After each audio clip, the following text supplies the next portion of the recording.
तो उस समय दो भाई बचने के लिए कि मतलब वहाँ पे उस समय हो रहा था ना कि पुलिस शक के आधार पे भी लोगों को परेशान कर रही थी, तो उनको लगा कि हमें यहाँ से चले जाना चाहिए। तो उनके कई रिश्तेदार इंग्लैंड रहते थे पर वीज़ा मिल नहीं रहा था, तो दोनों भाइयों ने फैसला किया कि हम हवाई जहाज़ के पहिए के अंदर छुप के जाएंगे।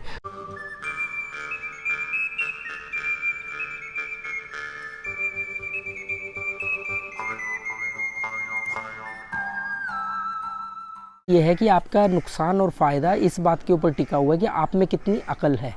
तो ज़िंदगी में कुछ बनो या मत बनो, पैसा कमाओ या ना कमाओ, कम कमाओ ज़्यादा कमाओ, उससे मैटर नहीं करता, पर ज़िंदगी में एक चीज़ ज़रूर बनो, अक्लमंद। अक्लमंद बनने के लिए आपको बहुत सारा बोरिंग सब्जेक्ट पढ़ना पड़ेगा, बहुत सारा बोरिंग लिटरेचर पढ़ना पड़ेगा, बहुत सारे विषयों पे आपको सवाल खड़ा करने पड़ेंगे। जो विषय ऐसे होंगे जो आप इमेजिन भी नहीं कर सकते कि इसके ऊपर सवाल कैसे खड़ा कर सकते हैं। आप मान ही नहीं सकते कि इसमें कोई दोष हो सकता है। क्यों? क्योंकि जब आपसे आपने आंखें खोली, आपके माँ बाप, आपका समाज, आपके दादा दादी, उन सब ने यही सिखाया, यही है। इसीलिए तो सारे मेटेरियलिस्टिक लोग हैं। अब ये मेटेरियलिस्टिक लोग क्या मरते नहीं? क्या इनके अपमान नहीं होते? शायद कुछ बातें आपके समझ में आई होंगी। किस्मत जैसी चीज़ कुछ नहीं होती, केवल मौके को भुना लेना ही किस्मत है, मौके को ना भुना लेना बदकिस्मत है। बस इसको आप किस्मत बदकिस्मत बोलो, पर ऐसी कोई चीज़ नहीं है, लिखा नहीं है यहाँ कुछ नहीं लिखा होता, या कुछ नहीं लिखा होता, या आप लिखते हो रोज़। वर्तमान में जीना है वो यहाँ पे लिखना है। यहाँ जो आप वर्तमान में कर रहे हो वही आपका भविष्य बनेगा, और आज जो आपका वर्तमान है वो आपके पास्ट में किए हुए कर्मों का फल है। मैं 1 साल पहले दिल्ली से गोवा के लिए चला, तो आज मैं गोवा में हूँ, तो 1 साल पहले किए गए कर्म का फल है। और ऐसा ज़रूरी नहीं कि जैसा कर्म होगा वैसा ही फल मिलेगा। ये सबसे बड़ा कर्म का सिद्धांत अंधविश्वास है कि अच्छा करोगे तो अच्छा मिलेगा, बुरा करोगे तो बुरा मिलेगा। ये लॉजिक ही नहीं है, ये काम ही नहीं करता है। ये सेम वही चीज़ है, संभावनाएं है। कुछ ने अच्छा किया उनके साथ अच्छा हो गया, कुछ ने अच्छा किया उनके साथ फिर भी बुरा हुआ, कुछ ने बुरा किया उनके साथ अच्छा हुआ, कुछ ने बुरा किया उनके साथ बुरा हुआ। तो मतलब इनका आपस में कोई तार्किक संबंध नहीं है। ये बातें इसलिए बोली गई ताकि आप बुराई की तरफ ना जाओ, बस। इसके बारे में अलग डिटेल वीडियो बनाएंगे। अगर आपको अच्छा लगा हो तो आप इस वीडियो के नीचे कमेंट करना, और अगर आप चाहते हो कि मैं ऐसे ही वीडियो बनाऊं या आप चाहते हो किसी और विषय पे वीडियो बनाऊं, तो प्लीज़ आप मुझे कमेंट करके बता देना कि मुझे अगला वीडियो किस टॉपिक के ऊपर बनाना चाहिए। ज़्यादा कमेंट जिस भी वीडियो के आएंगे मैं उसको बनाऊँगा उस टॉपिक के ऊपर। और मेरे से प्लीज़ कई लोग ये बोलते हैं कि आप हमें ये बताओ कि भाई गोवा में रहना कहाँ है, रुकना कहाँ है, तो उसके लिए मैं ऑलरेडी कई वीडियो बना चुका हूँ। वो वीडियो बनाने में मैं कंफर्टेबल नहीं हूँ, क्योंकि मुझे लगता है कि मैं एक टूर गाइड का काम कर रहा हूँ। तो आपको कोई लॉजिकल चीज़ पूछनी है वो ठीक है। आपको मैंने बताया हुआ है कई बार कई वीडियो में कि आप कई वेबसाइट्स हैं उन पे जाओ, यहाँ पे सर्च करो कहाँ रुकना है, लोकेशन देखो। आप मेरे हिसाब से थोड़ी गोवा घूमोगे, आपको अपने नज़रिए से घूमना चाहिए। मेरे हिसाब से घुमा हुआ गोवा मेरा नज़रिया हुआ ना, आपका क्या है? आप अपना नज़रिया कमाओ ना। मैं यहाँ आया था एक बैग लेकर के, जब मैं आया था तो मैं ऐसे ही भटक रहा था, मुझे मालूम भी नहीं था मुझे जाना कहाँ है। मैं पंजिम रेलवे स्टेशन से आया था, उस समय बाई ट्रेन आया था। पंजिम पहुंचा, पंजिम के बाद में मैंने सोचा कि अब कहाँ रहना है। पंजिम तो बहुत रह लिए, किसी बीच वाली साइड में रहते हैं, तो मैंने बोला कि यार वो बीच पड़ते हैं, अंजुना बीच, बागाटर बीच, बागा बीच। कह रहे वो सबके लिए आपको बस वहाँ से मिलेगी मापसा से, आप मापसा जाओ। मैंने बस पकड़ी पंजिम से, मापसा आ गया 20 रुपये में।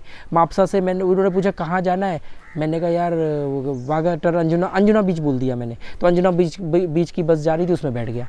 और अंजुना जंक्शन जो है, स्टारको जंक्शन, जो लोग यहाँ रहते हैं या जो आए होंगे उनको पता होगा, अंजुना के स्टारको जंक्शन में उतर गया। अब उतर के कहाँ जाऊँ? बोर्ड लगा हुआ है सामने अंजुना बीच, इस तरफ वागाटर बीच था। अब क्या करूँ?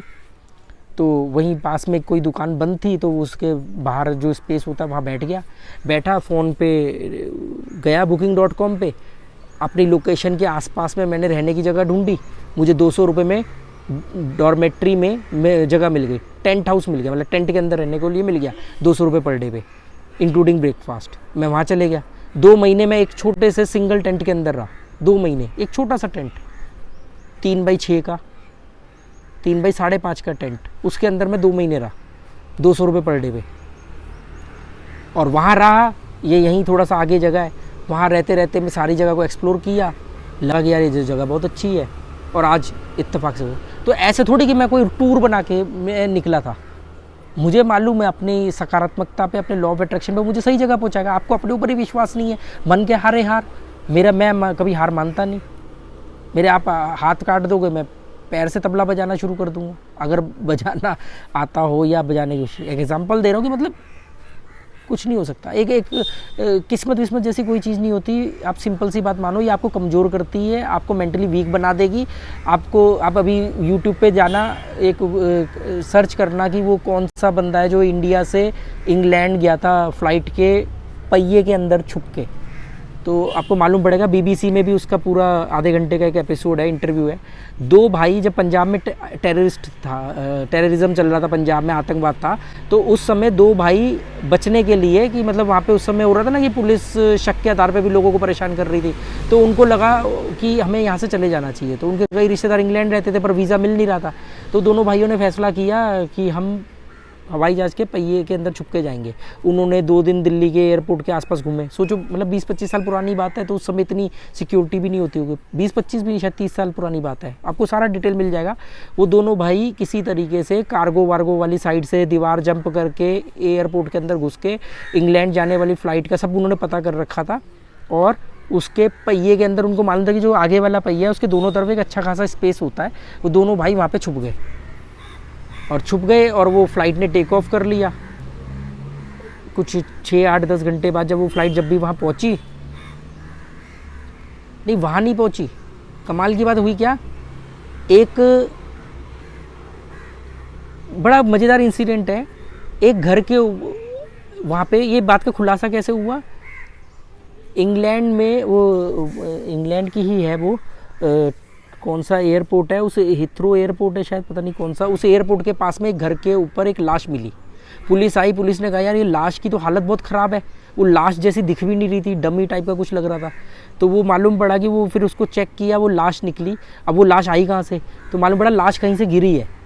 फिर उस समय वो फ़्लाइट वहाँ से गुजरी, ऐसा कुछ इन्वेस्टिगेशन हुआ तो मालूम पड़ा, उस फ्लाइट को चेक किया गया तो उसमें एक और लाश मिली, तो मालूम पड़ा वो आदमी जिंदा है। आप सोचो, -6 डिग्री टेम्परेचर हो गया था। -6 डिग्री टेम्परेचर के अंदर 6-8 घंटे बिना किसी गर्म कपड़ों के और नॉर्मल जैकेट वैकेट के अंदर कोई आदमी कैसे बच सकता है। वो ऐसे दोनों भाई 2 जगह पे थे। एक भाई ऑलरेडी मर चुका था, वो मरा हुआ गिरा था नीचे। दूसरे भाई को जब हॉस्पिटल लेके जाया गया तो उसको बचाया गया, उसको 15-20 दिन बाद वो होश में आ गया और वो बच गया। उसके ऊपर वैज्ञानिकों ने या जो भी डॉक्टर्स हैं उन्होंने उसके ऊपर इन्वेस्टिगेशन किया, रिसर्च किया, तो मालूम पड़ा कि जब -6 डिग्री पे तो इंसान की बॉडी ज़िंदा ही नहीं रह सकती, वो भी इस तापमान में, इतने शोर के अंदर और ये नॉर्मल कपड़ों में। तो ये कैसे बच गया, तो मालूम पड़ा कि वो, उसका दिमाग सुन्न हो गया था और वो कोमा में चले गया था, जिसकी वजह से उसकी बॉडी एक वस्तु बन गई थी और उसने रिएक्ट नहीं किया। दूसरे का दिमाग काम कर रहा था, उसको मालूम था कि ठंड है, बहुत ज़्यादा ठंड है, मेरी बॉडी नहीं रिएक्ट कर पाएगी, और वो इसको सच को मानते हुए मर गया। अब 2 भाई, सगे भाई, एक मर गया उसी टेम्परेचर में और एक बच गया। मतलब वो गिर के नहीं मरा, वो मरने से पहले, अगर वो मरा नहीं होता तो गिरता भी नहीं, तो वो बच गया। आज वो उसने कुछ 5-6 साल की सज़ा काटी, उसके बाद उसको इंग्लैंड ने नागरिकता दी। आज वो वहाँ पे एक टैक्सी ड्राइवर है जो टूरिस्टों को टूर कराता है, और उसने वहीं शादी कर ली। उसके अभी भी वो बंदे के इंटरव्यू मौजूद है। ये एक केस है, ये तो चलो एक ऐसे मैंने एग्जाम्पल के तौर पे ले लिया। नॉर्मली भी आपको आपके लाइफ में मालूम पड़ेगा कि आपने जो फैसले लिए हैं 50% सही भी हुए, 50% गलत भी हुए। किसी के 90-10 का रेशो होगा, किसी का 40-60 का रेशो होगा। तो वो रेशो डिसाइड करता है, वो रेशो इस चीज़ के ऊपर डिपेंड करता है कि आप में कितनी समझ थी, आपने सही वक्त पर सही फैसले लिए थे कि नहीं लिए थे। उसका कोई किस्मत के ऊपर नहीं है कोई बेस टिका हुआ। तो उम्मीद करता हूँ कि ये वीडियो आपके काम आएगा। बहुत तेज़ी से एकदम धूप आ गई, मैं तो इसलिए आया था वीडियो बनाने की। मौसम बड़ा वो था, साइक्लोन आया हुआ है, तो कई दिन से बारिश चल रही है गोवा में। जो लोग गोवा आने की सोच रहे हैं, थोड़ा सा वेदर चेक करके आना। Okay, thank you.